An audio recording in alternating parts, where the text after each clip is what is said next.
La 4G By vous présente Vaovao. Tête aux pieds avec la gamme de protection individuelle Secure Plus. Respectant les normes de sécurité de la personne et adaptée aux besoins du quotidien.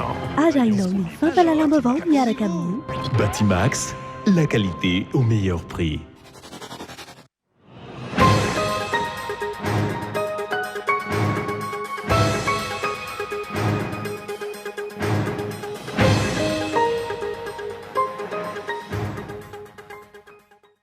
Tsy nivonina ary tsy mivonina amin'ny anaradalàna hatrany ny filoham-pirenena amin'ny familivilina ny voalazany lalàna sy ny fanaovana osoka amin'ny dady andro amoahana ny didy ary ny fiheveran'ny tenany ho ambonin'ny lalàna.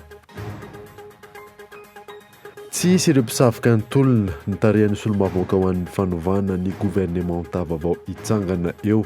Hoy ny fanankevitra ireo solombavamboaka tamin'ity androany ity, tsy olona anao kolokolo ihany koa no raisina amin'izay gouvernemanta vaovao izay. Mankasikitra ka ny fanapahana ny raisin'ny fitsarana avo malala-panorenana ny zoma 10 Mey lasa teo ny antoko malagasy miara-miainga. Ny fampiarana izany ihany koa ny tokony lahara-pahamehana ho hiatrany ny fanazavana. 2 hatramin'ny 5 ariary ny karaman'ireo olona tonga marobe teo anoloan'ny ministeran'ny fanabezam-pirenena anakirotana ny fitokonan'ireo mpanabe tamin'ity androany ity raha ny fanazavan'ireo olona izay nikaramaina. Maresaka iraisam-pirenena ny mpitandro ny filaminana no nikendren'ilay tomponantoka tamin'ny fanafiana omaly tany Liège a Belgique raha nitatitra navoaka ny tompon'andraikitra any an-toerana. 3 no namony ainy roa tamin'ireo dia mpitandro ny filaminana vavy. Radidindrao arahanao afaka fotoana foy.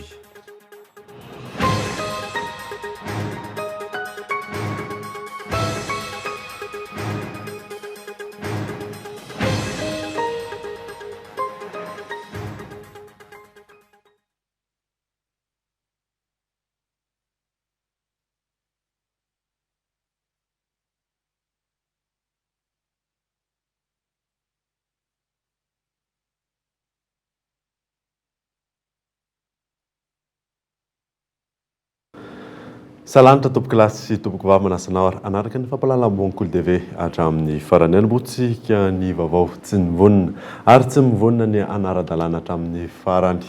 Ny filoham-pirenena amin'ny familivilina ny voalazan'ny lalàna sy ny fanaovana osoka amin'ny dady andro amoahana didy. Eo ihany koa moa ny fiheveran'ny tenany eo ambonin'ny lalàna. Raha Arsona Yandry. Efa noentina teo tamin'ny fampalalam-By Kolo Tv FM ny mikasika ilay fifandrifian'ny daty tamin'ireo didy fanapahana navoakan'ny ACC laharana fahavalo ambin'ny folo tsipika ACC sy lasy de 3 sy ny didy mpanjakana laharana fahavalo ambin'ny folo sy 2 tsipika 1,700 tamin'ny zoma 15 Mey lasa teo. Voaporofo izao fa ny anehoana mpitaka fa efa nivonina ny anangana ny haute cour de justice ny filoham-pirenena fa tsy niandry ny didy fanapahana avy amin'ny ACC no nanaovana osoka tamin'ilay daty namoahana ilay didy mpanjakana naneny ireo mpikambana eo anivon'ny haute cour de justice. Porofo iray amin'izay fiheveran'ny filoham-pirenena azo ambony lalàna izay ihany koa no mbola nametrahany tamin'ity andro ny androany ity fangataham-panazavana tamin'ny ACC amin'ny fahefan'ny filoham-pirenena sy ny feim-potoana hanatanteran'ilay didy fanapahana navoakan'ny ACC tamin'ny zoma 15 Mey lasa teo. Ny amin'ny fangatahana solombavamboaka ao amin'ny fanovana ny fampiatoana azy noho ny tsy nananganany tao anatin'ny 12 volana tao aoriana nanaovan'ny fiainanana izay feim-potoana napetraky ny lalam-panorenana ao amin'ny 720 ny fitsarana avo na ny haute cour de justice. Mampametra-panontaniana mpanara vaovao ny hoe fotoana vitsisa hitantanan'ny firenena ve vao manontany amin'ny fahefana tokony ho azy amin'ny ACC ny filoham-pirenena dia sanatria ihany koa ve ny fidy olona tsy mahay mamaky teny nivoaka malagasy tamin'ny taona 13 sy 2 mazava ihany koa raha ity fametrahana fangatahana fanazavana napetraky ny filoham-pirenena androany ity tetsy amin'ny ACC. Izany ohatra ny mpanara vaovao fa mbola mitady hirika hametrahana korontana eto amin'ny firenena amin'ny filoham-pirenena tsy ahafahana manatanteraka ny didy fanapahana ao andraisin'ny ACC tamin'ny zoma lasa teo.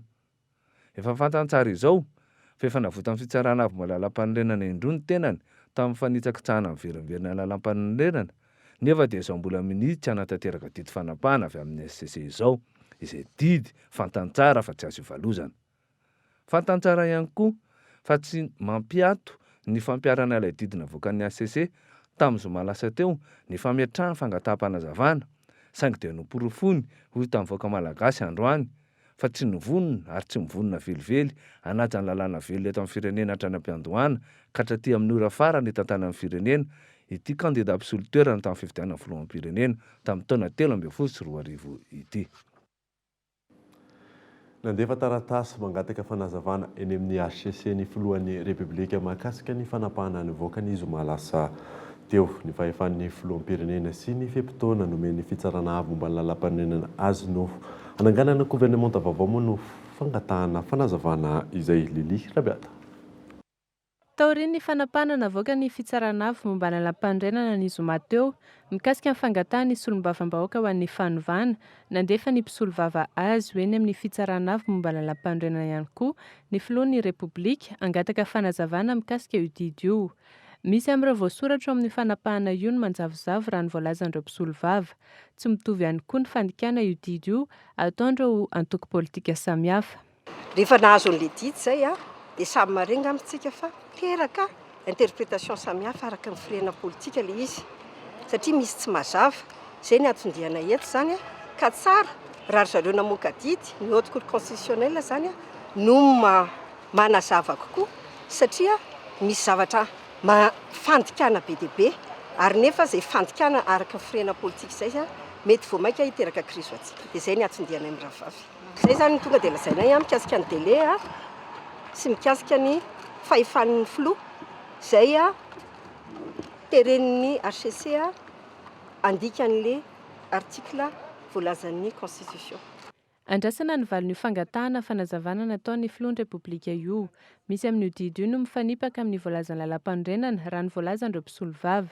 Tsy mampiantona ny fampiarana ny didina avoaka ny fitsarana avy momba ny lalam-pandrenana io fangatahana napetraky ny mpitondra io raha ny fantatra.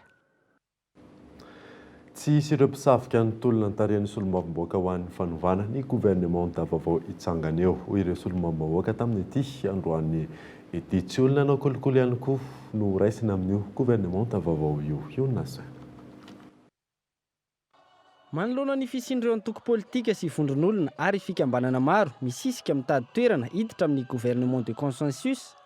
Mazava ny nambaran'ny solombavam-bahoaka ho an'ny fanovana tamin'ity androany ity teny amin'ny kianjan'ny 13 Mey.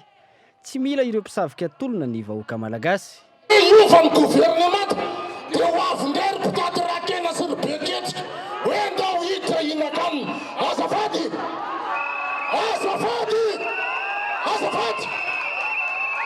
maro be fangatahana mandany ao ary vakina io arterismay olombelona tompoko no manova ny tany fa tsy ny tany manova olo. Mialatsiny namana peta fa tsy nety tena pitipolo reto nananganay tonaty firenena otoa eka Allah io maniny la menaka mpanao politika raha namoaka vahoaka tokizaka mivorivory ihany manao conférence de presse tonga ny conférence tonga ny amoraiky dia mipatatita voaka daholo. Mitohy hatrany ny kolikoly izay efa nahazatra ity fitondrana ity hoy ny solombavam-bahoaka 17. Ny tao amin'ny ministera ny filaminana anatiny no nanaovana ampamoaka tamin'ity androany ity.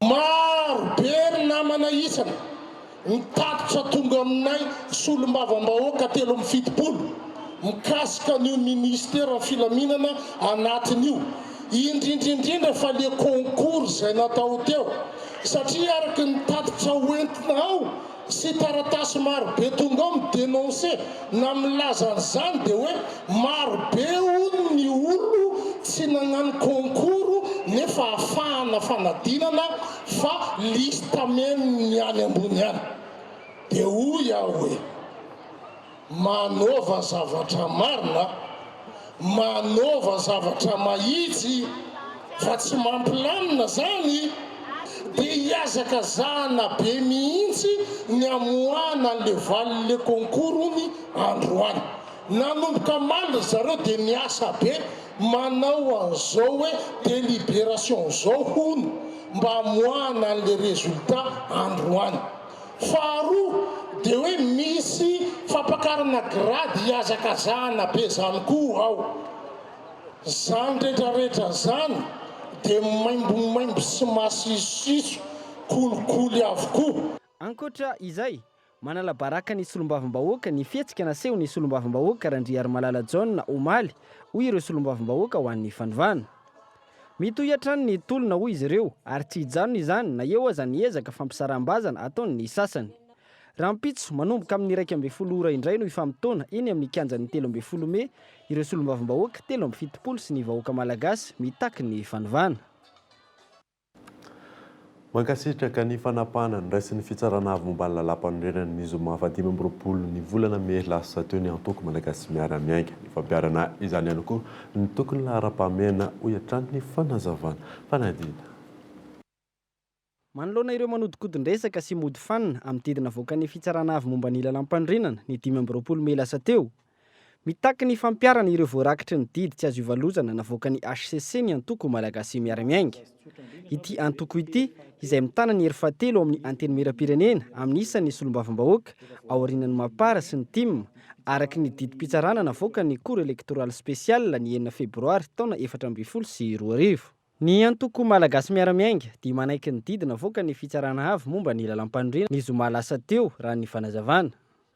Antoko malagasy miara-miainga dia mankatoa sy manaiky ny didy izay navoaka ny fitsarana avy lalam-panorenana. Didim-pitsarana iny na misy no metimety amin'ny sasany na misy ny tsy metimety amin'ny sasany ao anatin'iny na misy ny metimety amin'ny malagasy miara-miainga na misy ny tsy metimety amin'ny malagasy miara-miainga tsy antsony ny resaka fa tsy maintsy ampiarina iny. Nomeny ny fitsarana avy lalam-panorenana andraikitra ny filoham-pirenena amin'ny fanatanterahana ny didy iny, zany hoe mila izy manendry izay praiministra ho atolotry ny vondrona mapara moa zany raha hoe zay ny voalohany amin'ny assemblée nationale dia miainga avy eo zany ny fanatanterahana ny ambiny rehetrarehetra amin'ny didim-pitsarana. Mitoy ny tolona ho an'ny fanovana hoy ny solombavambahoaka ny Madagasikara voafito tamin'ny antoko malagasy miara-miainga tao amin'ny distrika Anambanja ary mitaky ny fialan'ny filoham-pirenena ny vahoaka malagasy sy ny solombavambahoaka ho an'ny fanovana. 13 Mey mbola mihetsy mbola mitohy atsika miteny zao satria fantatsika fa ny era-jaona mampiana agnisan'ny filoham-pirenena zay tsy mitana ny teny omena na serment nataony tamin'ny izy nanao serment tamin'ny 25 janvier 2014 teo natreany Andriamanitra sy Andriany Anahary izy mbola vadibadina hitanareo indrindra fa zavatra voakan'ny CS zany ny zavatra tsy ary n'accepter ary tsontsony avy fantatsonareo zany satria nilaza koa raha nanao décharge zay solombavambahoaka tamin'ny 2015 efa nangataka fialany oranga satria 12 volana nomeny lalam-panorenana anangana ny ozy ACJ na haute cour de justice mbola tsy nataony namoaka ny CS tamin'iny fa atsanga ny atao hoe pacte de responsabilité zay valy ny fitsarana ataony CS amin'ny fangatahany ny fialany tsy fanatanterahany ny lalam-panorenana fa nitsikitsahany lalam-panorenana ny fanangana ny haute cour de justice hitanareo natsanga nataony ve ny tanterahany ve le didiny HCC nefa didy tsy azo valozana tamin'igny taona mbola tsy nitanterahany ka aminay tsy mino an'izany zay tsy mahatoky oranga io zay solombavambahoaka 73. Efa lasa eny amin'ny HCC ny anarana natolotry ny mapara ho praiministra hoy ny solombavambahoaka ho an'ny fanovana tamin'ity androany ity nanamafy kosa ny pahay lalàna fa tsy maintsy arahana ny voalaza ao anatin'ny didy izay navoaka ny HCC misy ny sazy araky ny lalàna raha toka minisy tsy manaraka izany ny filoham-pirenena miantarandrianay. Tapitra ny zoma ho avy izao voan'ny 7 andro fepitaona nomeny HCC anendre ny filohan'ny Repoblika Praiministra Vaovao. Nanantanteraka ny voalazan'ny didy nivoaka ny teo anivon'ny antoko mapara ary nandefa anarana ny amin'izay ho atolotra izy ireo praiministra izay raha ny angomba vaovao iray. Nanamafy ihany koa ny solombavambahoaka ho an'ny fanovana fa tokony hanolotra anarana telo ny antoko mapara. Dia mazava zany fa ny mapara ny tokony hanolotra anarana telo ho amin'izay anaran'ny praiministra zay. Dikan'izany dia zao androany moa alarobia tokony farafatarany androany zany tokony misy zay fanaterana an'ireo listan'olona ho praiministra raha toka arahana ny atao hoe ny fotoana. Ny zoma zao no tokony voaka ny anaran'ny praiministra. Dikan'izany dia hoe tsy ohatra tokony ho rava ny gouvernemanta misy amin'izao. Politika moa natao rehefa voatery ny premier ministre dia mazava azy tokony metra-piarana ny premier ministre amin'izao mba tsy n'le vide angambany izy aho fa raha ny didi moa zany tokony efa nanametra-piarana atro tamin'ny ronandro izy raha ny didi navokany ACC. Nanamafy ankilany Pahalalana ny Antoniana fa tokony hanaja araky ny voasoratra anatin'ny didy nivoaka amin'ny filoham-pirenena. Tsy tokony hisy manoloan'izany ny fanitsakitsahana ny lalam-pandrenana tahaka nataon'ity farana nandritra ny fitondran'ny firenena.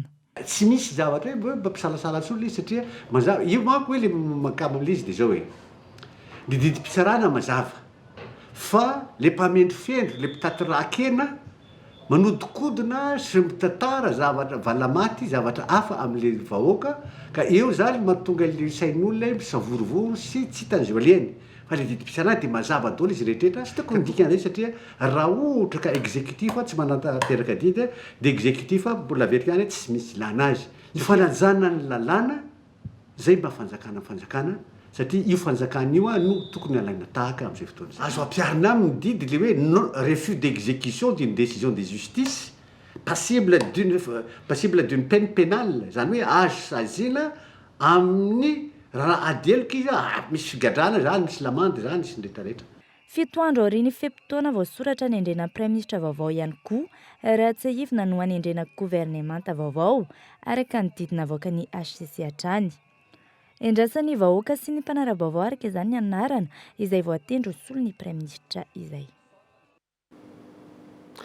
Mandidina ny tolo izay hatrany dia 2 arivo hatramin'ny 5 arivo ariary karamany ireo olona tonga marobe teo anoloan'ny ministeran'ny fanabeazam-pirenena anankirotana ny fitokonan'ireo mpanabe androany raha ny fanazavana azo. Miampy kosa ankilan'izay ny idiny vavadin'ny ministeran'ny fanabeazam-pirenena raha ny Mikael Armalo. Tamin'ny valora maraina tonga ny fanao fotoana teto alohan'ny LMA ireo olona marobe ray aman-dreny, tanora, ankizy andeha hiazo ny ministeran'ny fanabeazam-pirenena. 2 arivo ariary hatramin'ny 5 arivo ariary ny karaman'izy ireo anao ny fanakorontanana amin'ny etsik'ireo mpanabe raha ny fanazavany.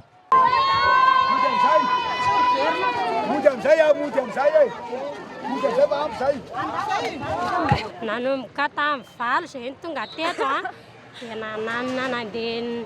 nandeha hoe andeha hoany amin'ilay fianarana dia mifampivory teo an-tanana dia hoe andao daholo andeha hikorotana any amin'ny LMA.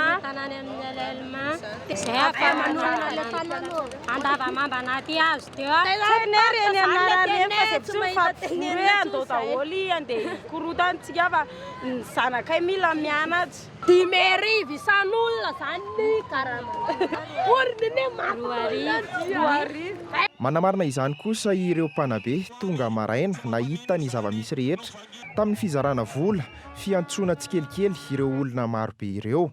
Fampikarama zay nikarakarainy mbola na ery ekipan'ery John Elita ihany sy ireo firongony satria fantatra taletsekoly daholo zahay eto dia fantatra tsara ny ray aman-dren'ny mpianatray fa reny zany tena olona voakarama mihitsy hanakorontana ny etsiky ny mpampianatra. Taorian'ny fandaminana ataon'ny mpitandro filaminana dia niparitaka tsikelikely ireo olona voakarama ireo.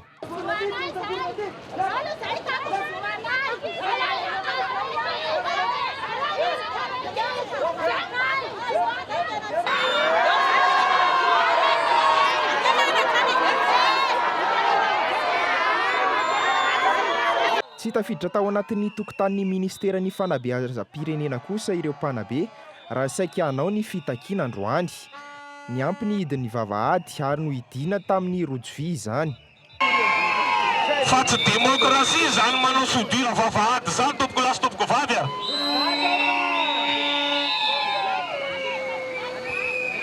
Tsy nampianarina ny mpanabe malagasy dia tsy nampianatra hoe atao sodira ny orinasa esan'ny mpanabe. Tsy hijanona ny fitakiana ary toy hatrany hoy ireo mpanabe na eo aza ny fanakanana ataony eo anivon'ny ministeran'ny fanabeazam-pirenena. Vaovao voaray io takariva io fanokorotana tao amin'ny anteny merandoolona tamin'ity androany ity ny manoloana ny fanapa-kevitry ny boromaharitry ny anteny merandoolona fa tsy misy ny vola andoavana ny tamikaramanyireo loholona amin'ity volana ity ny saviritaka noho izany ireo loholona ary efa tonga hatrany amin'ny anonganana ny rivorakody vao tsy filohany ity androm-panjakana ity ireo loholona HVM rehefa nifampidinika naharitra tao moa izy ireo dia tapaka fa tsy maintsy alony tamikarama amin'ity volana ity fa amin'ny volana amboniny mbola ifambidiniana izany nanamarika tamin'ity fifiriana androany ity ihany koa ny fanapa-kevitra niraisin'ireo loholona fa tsy manaiky ny didina voaka ny HCC izy ireo amin'ny fandravana ny gouvernemanta mahafaly solona andrasana Olivier. Petseny dokavarotra indray isika izao aorianan'izay ahitantsika ny makasika ny fitakiana any iosy ihany eo ihany koa ny fampahafantarana ataony Access Bank Madagasikara ho an'ireo mpanjifa rehefa avy eo ary.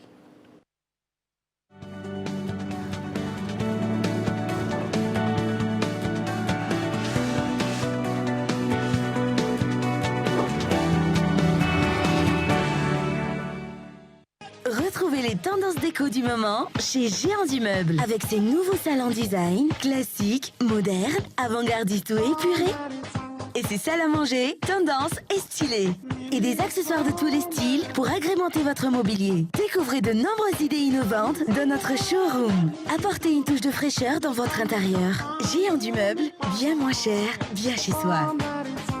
Grande promotion jusqu'au 30 juin 2018. Faites-lui plaisir, la promo continue. Bénéficiez jusqu'à 15% de remise sur votre smartphone préféré. Avec son écran ultra résistant, le Telma Titan est maintenant à 259 000 arrières. Promo flash valable du 11 au 31 mai. Rendez-vous en Telma Shop. Chocolat Tsar. Un goût authentique. Un éventail de saveurs. Tsar. Un trésor riche et gourmand, issu des précieuses fèves de cacao de Madagascar. Succombez au plaisir infini et profond du chocolat Tsar et de ses arômes intenses. Chocolat Tsar, savourez vos émotions.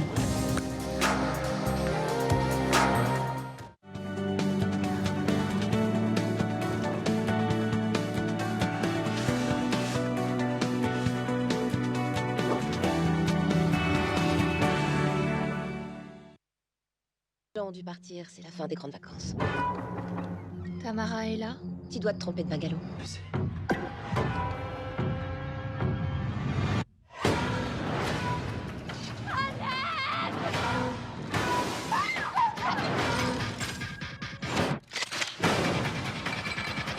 Laissez-nous tranquilles! On vient de commencer.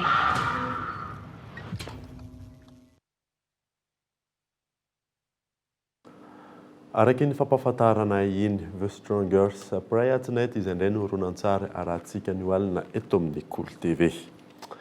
Nanoizatsika ny vaovao dia miara-miasa amin'ny seniny firaisamonim-pirenena ankehitriny ahafahana manara-maso ny fizotra ny fividianana. Isin'ny fividianana mangarahara moa no anton'izay tetikasa izay raha ny fanazavana azo fanalimy antarandrianay.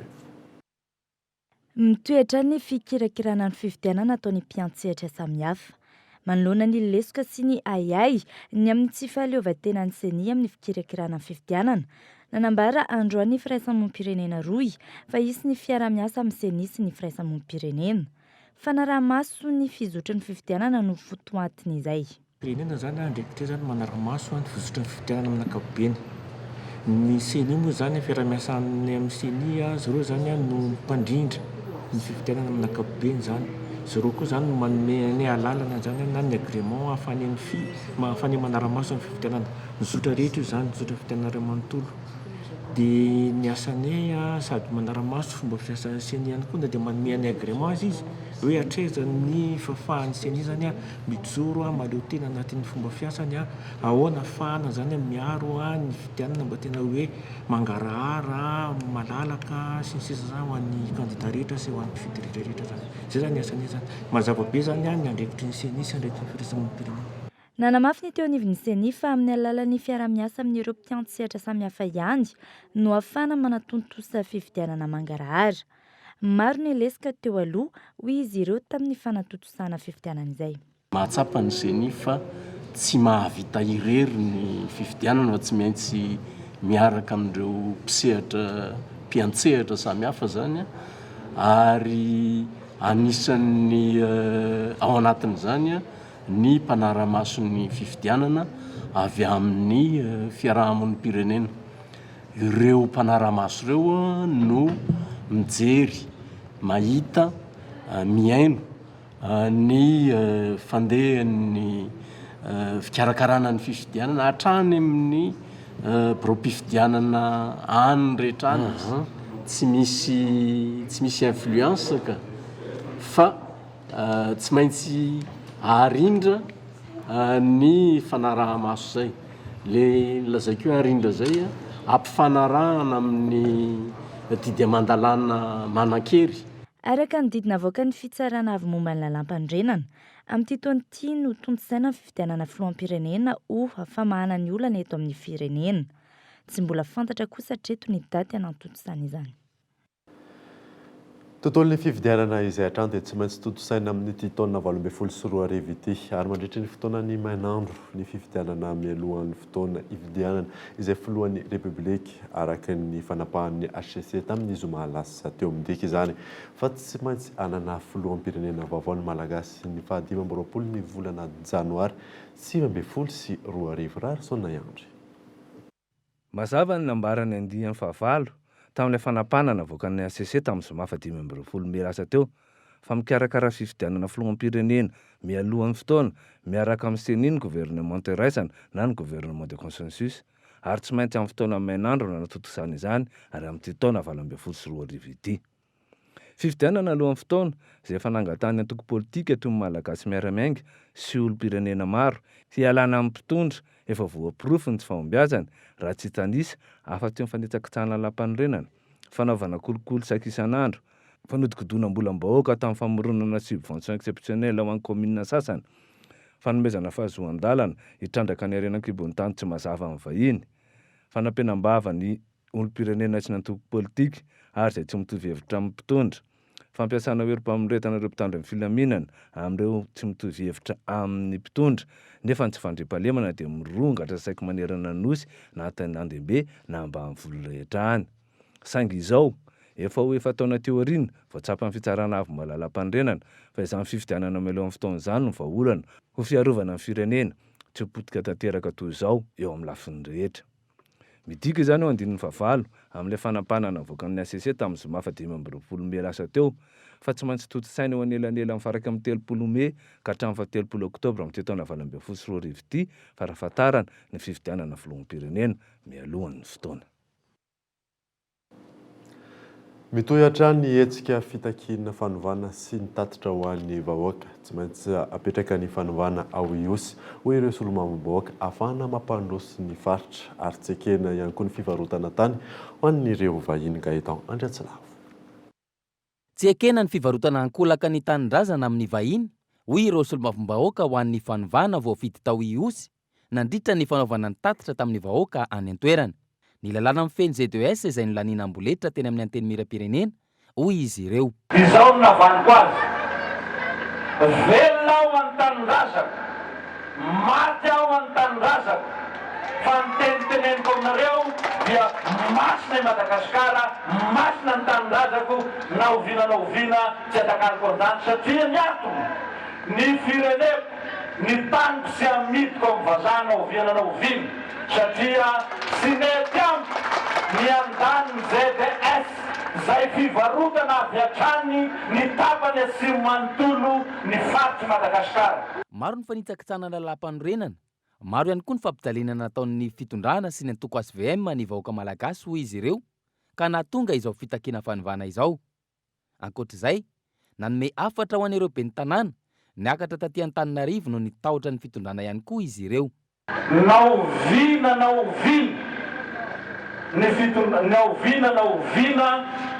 dia tsy hitondra intsony ny SVM. Milazay anareo rehetra io raha mahasamy laza fa SVM ny tenanareo satria inona ny antony efa nalohan'ny vahoaka ny HVM, efa nalohan'ny olona ny HVM, mila zaho anao Antananarivo hoe HVM za. Tsy haiko ny tohiny raha mahasamy milaza amin'izay ianao ao. Ka hoy aho amintsika eto dia miteny amin'ny ben'ny tanàna rehetra amin'ity fatsiny ombe ity. Inona ny zavatra nataonareo tany? Naninona nareo tany? Nefa inona ny nataony anareo rehefa nody anareo? Eto dia milaza aminareo ben'ny tanàna rehetra eto fatsiny ombe mandrindra distrika news. Mbola stara ianareo raha iaraka amin'ity tolon'ity ary raha iaraka amin'ny vahoaka. Tsy ho hisy koa zany HVM. Raha ny vahoaka no didina sesena HVM iny dia niovina anarana HVM raha hery vaovao Madagasikara ny anarany tamin'izany na ny Zomainga nova hoe hery sivoango mitomango. Ny alohan'ny fandraisam-pitenenana isan-karazany, nisy ny diabe milanja sora-baventy natao teo amin'ny tanànany Iosy.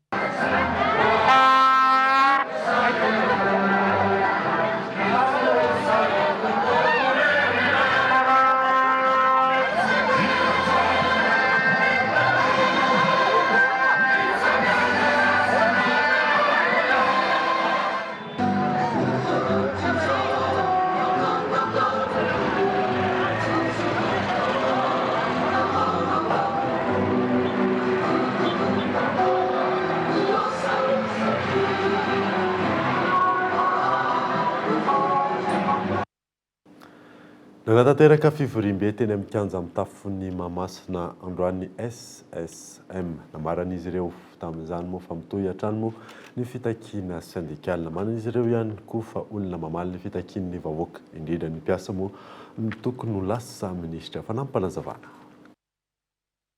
Nietsika aloha voalohany indrindra, nietsika androany ity dia hetsika ny mpiasa rehetra.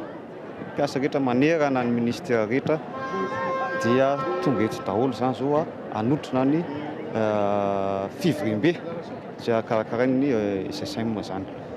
Voalohany indrindra mba ampisehoana any be sy ny maro fa marary ny mpiasa malagasy.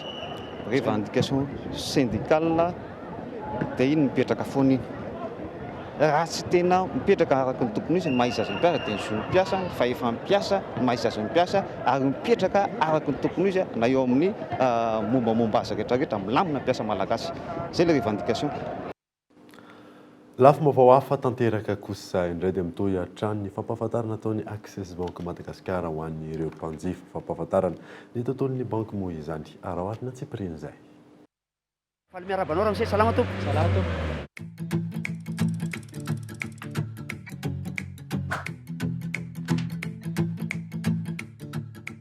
Mba tena fantatra ianao ve manana compte atao amin'ny banky ianao? Manana zao. Inona ny antony nahatonga anao hisafidy ny Access Bank manokana? Hitehirizana vola zany izy tsotra be. Tsy tena nano sarotra ve ny fanokafana compte sa nanahoana? Tsy sarotra fa tena tsotra kely. Afaka mandrosa amin'anazy.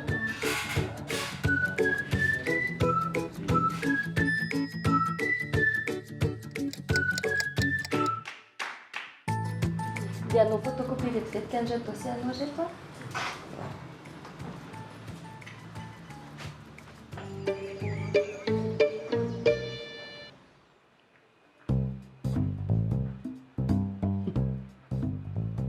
Aloha anararotra kely mba petraka amin'ny tony fa impira hitandreto.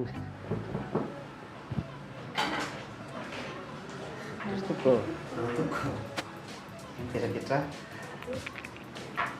Inona mazam-pianao izay?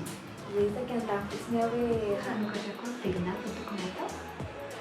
Ve faran'izay tsotra aloha afa ho azavaiko aminao.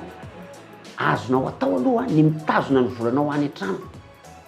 Fa ny lafiny ara-pandriam-pahalemana ny tena mahatonga ny olona ametraka ny volany any amin'ny banky. Azo antoka kokoa zany ny vola rehefa any amin'ny banky. Manaraka zany naiza misy anao eto Madagasikara, azonao atao ny mandefa vola amin'izay olona tianao andefasana vola rehefa manana compte amin'ny banky ianao. Tadidio koa fa ny tena tombony lehibe ho an'ny olona manana compte amin'ny banky dia ny fisiany zana-bola. Io tena tombony io. Mba tiako fantatra hoe inona tena ilanao an'ilay compte? Saika androtsahako vola ilay izy dia angalako vola amin'ny fotoana izay mampety anahy dia inona avy keny compte misy atao aminareo? misy compte ahafahanao mitahiry vola sy maka vola ato am'izay fotoana ilanao azy. Fa ato koa misy compte hoe compte kirakira zay momba an'iny fa raha hanokatra compte ianao dia tongava aty amin'ny banky miaraka amin'ny karapanoro sy ny fanamarinam-ponenana.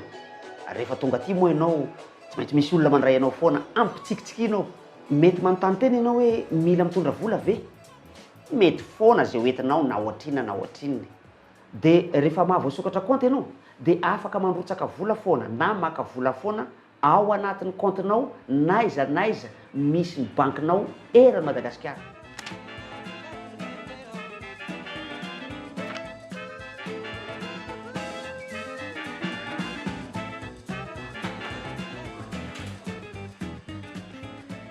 Sarina nampianao tamin'ny asanao teoko. Maraviana. Hello madama.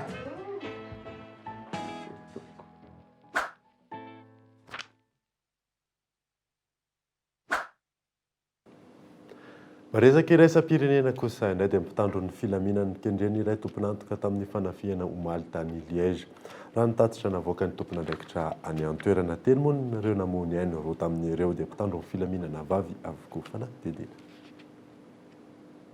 Vetivety dia fantatra ilay tompon'antoka tamin'ny fanafiana tany Belzika omaly. Benjamin Herman, lehilahy teratany Belge, eny amin'ny 30 taona, teraka tao Rochefort, Belzika. Tato amin'ity trano ity na lehibe azy, efa tsy nifanerasera tamin'ny intsony ny fianakaviany ka tsy nanaiky hametrahana fanontaniana momba azy. Io lehilahy io dia efa voaheloka amin'ny resaka halatra, herisetra ary famarotana zava-mahadomelina.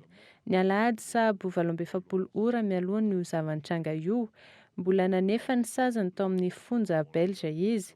Ny alatsinainy no nahazoana fahafahana ivoaka, anomanana fiverenany amin'ny fiarahamonina ary vao io fahafahana voalohany azony. Rehefa niara-niaina tamina islamiste iray herinandro vitsivitsy, tao am-pigadrana ny tenany lasa radicalisé, araka ny nambarany iray tamin'ireo ndray efitrano taminy. Je l'avais vu qu'il s'était radicalisé en fait. Ny fahitako azy dia tena ny radicalisé izy satria nanao hatramin'ny fifatikana sy nahavitany andraiky ny rehetra. Tsy olon-dratsy kosa izy. Alohan'ny trangany loza tao Liège, nametra-panontaniana ilay mpanao fanadihadiana raha tafiditra tamina resaka règlement de compte ny aliny alatsinainy tao on akaiky ny Rochefort izay nahitana fatana toxikomane iray. Nanontaniana ihany koa raha izy no nanafika ilay bijouterie ny alina mialohan'ny fifampitovirana. Mbola tsy voaporofo izany hatreto. Ho an'ny manam-pahefana Belge, tsy fampiroroana izany fa mazava tsara ny tanjony. L'objectif ny tanjony io na avandozy io dia ny hamono mpitandro filaminana. Était de s'en prendre à la police. Nanambarany manam-pahefana fa misy tsy fahatomombanana ara-tsaina izy io ka maherisetra. Rehefa vansongadina tamin'ity alina ity tsy hisy ireo mpisafika ny tolona ny tarihany resolombavaoaka ho an'ny fanovana ny gouvernement vaovao hitsangana. Hoy resolombavaoaka tamin'ity androany ity. Mankasitraka ny fanapahana ny raisin'ny fitsarana avy momba ny lalam-pandrenan'ny zoma 20 Mey lasa teo ny antoko malagasy miara-miainga ifampiarana izany ihany koa moa ny tokony lahara-pahamehana ho hiatrany ny fanazavana. 2 hatramin'ny 5 araran-karaman'ireo olona tonga marobe teo anolohan'ny ministeran'ny fanabeazam-pirenena anankirotana ny fitokonan'ireo mpanabe androany raha ny fanazavan'ireo olona izay no karamaina. Izay mamanina vaovao tamin'ity alina ity. Ankasitrahana ianao nanaraka izany soava tsara atao tompoko.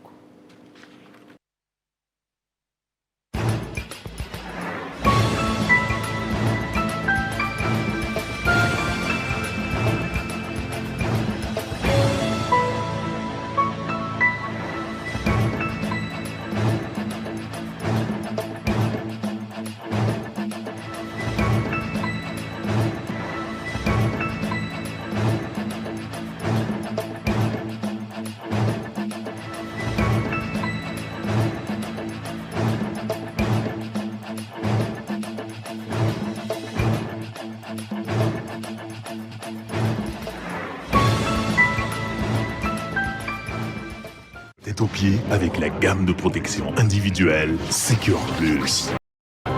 Respectant les normes de sécurité de la personne et adaptée aux besoins du quotidien. Batimax, la qualité au meilleur prix. La 4G by Telma vous a présenté Ni Vaovao.